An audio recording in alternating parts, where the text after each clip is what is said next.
Oh, and voted and that's what's recorded, up. produced it, and it just dropped. So please support them.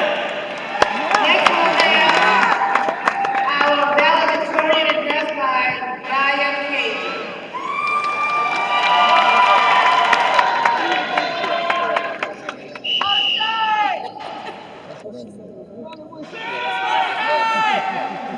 Good afternoon to the graduates, faculty, family, and friends.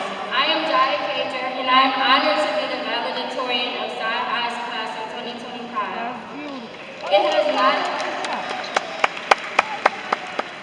It has not been an easy path to get myself where I am today, and I did not do it alone. I want to thank my mom, who provides me with unwavering support, unconditional love, and a constant shoulder to lean on. No matter what happens or how it looks, she always manages to make things happen for us.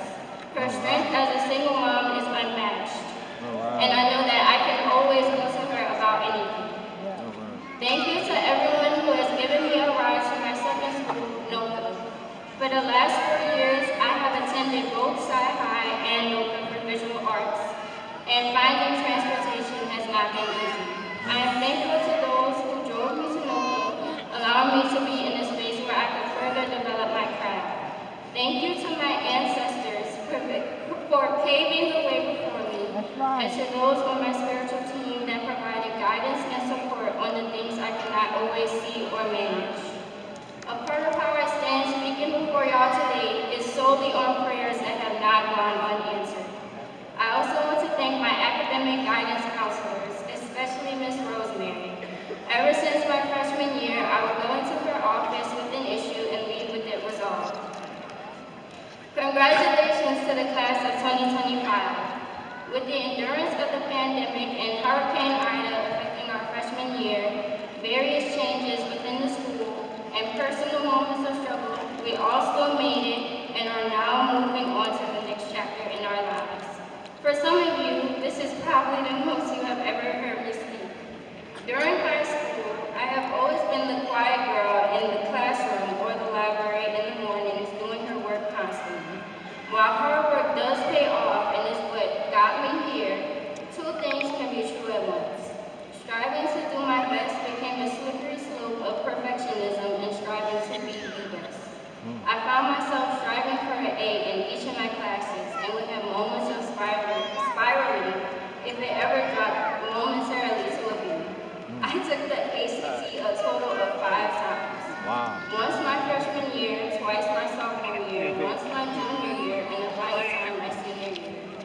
You would think that I would have scored a 30 or higher at least once, but I did not. Each and every time I faced terrible anxiety that was physically taxing. The thought of how heavily the score would affect my future caused severe feelings of worry. Through that experience plus some, I learned that not only is failure inevitable, it is also a teacher. My uncle would always say, what hurts instructs.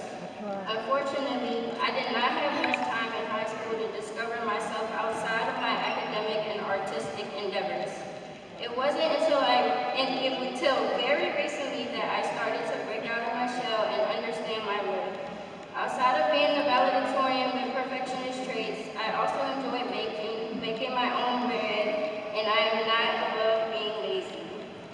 I know it may sound ironic coming from me, but there is a life outside of working and striving.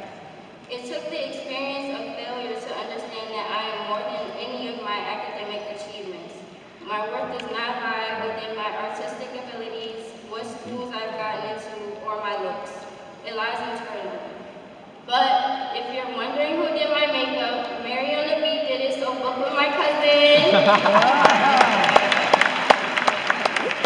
Your worth lies within you, not on you. Your path is your path, and the bumps in the road cannot be escaped and only serve to get you to higher levels of success. Thank you. All right.